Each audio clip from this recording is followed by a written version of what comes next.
लोकसभा चुनाव के लिए रणभेरी बज चुकी है और पार्टियां धुआंधार तैयारी में लगी हैं।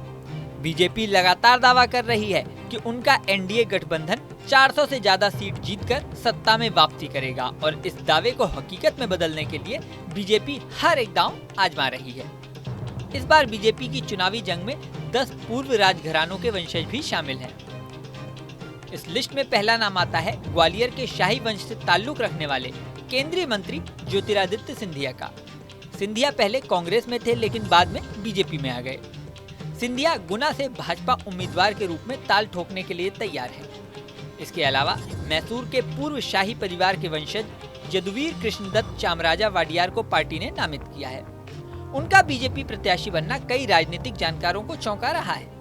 यदुवीर चामराजा वाडियार के दादा श्री कंठदत्त नरसिम्हा राजा वाडियार 1999 तक 4 बार कांग्रेस के सांसद रह चुके थे।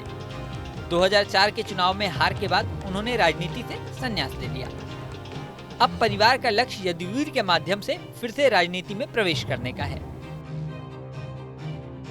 इसके अलावा पूर्व मेवाड़ घराने की बहू महिमा कुमारी विश्वराज सिंह राजसमंद से बीजेपी की उम्मीदवार हैं।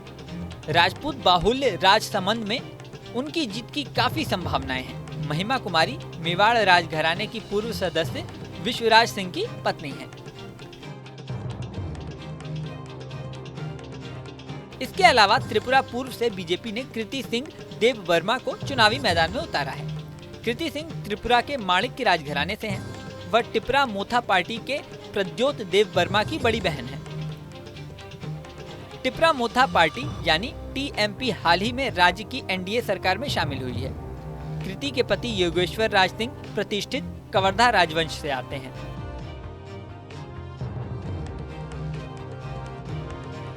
इसके अलावा ओडिशा में पूर्व बीजेडी सांसद अर्का केशरी देव की पत्नी और कालाहांडी राजघराने की सदस्य मालविका केशरी देव 2023 में बीजेपी में शामिल हुई थी।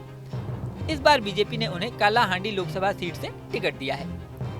पश्चिम बंगाल में पूर्व राजघराने की वंशज राजमाता अमृता राय तृणमूल नेता महुआ मोइत्रा के खिलाफ कृष्णा नगर सीट से चुनाव लड़ रही हैं। पटियाला की पूर्व कांग्रेस सांसद प्रणीत कौर अब पति कैप्टन अमरिंदर सिंह के पार्टी बदलने के बाद बीजेपी से चुनाव लड़ेंगी।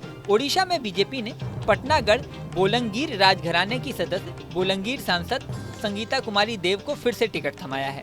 इसके अलावा 3 बार के झालावाड़ 12 सांसद और बीजेपी नेता दुष्यंत कुमार फिर से चुनाव के मैदान में हैं। दुष्यंत सिंह धौलपुर राजघराने से हैं। वहीं छत्रपति शिवाजी महाराज के वंशज और बीजेपी के राज्यसभा सांसद उदयन राजे भोसले बीजेपी के टिकट पर इस बार महाराष्ट्र के सतारा से चुनाव लड़ेंगे।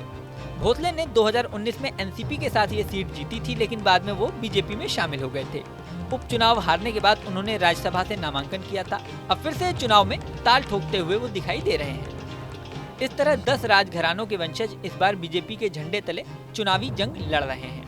चुनाव की बात करें तो 7 चरणों में चुनाव होना है। लोकसभा की 543 सीटों के लिए 7 चरणों में वोटिंग होगी। पहले चरण की शुरुआत 19 अप्रैल से होगी। दूसरे चरण की वोटिंग 26 अप्रैल को होगी। 7 मई को तीसरे चरण की, 13 मई को चौथे चरण की, 20 मई को 5वें चरण की, 25 मई को छठे चरण की वोटिंग होगी। आखिरी चरण की वोटिंग 1 जून की होगी। 4 जून को नतीजे आएंगे। इस वीडियो में फिलहाल इतना ही। जल्दी नया वीडियो लेकर आपके सामने फिर आएंगे।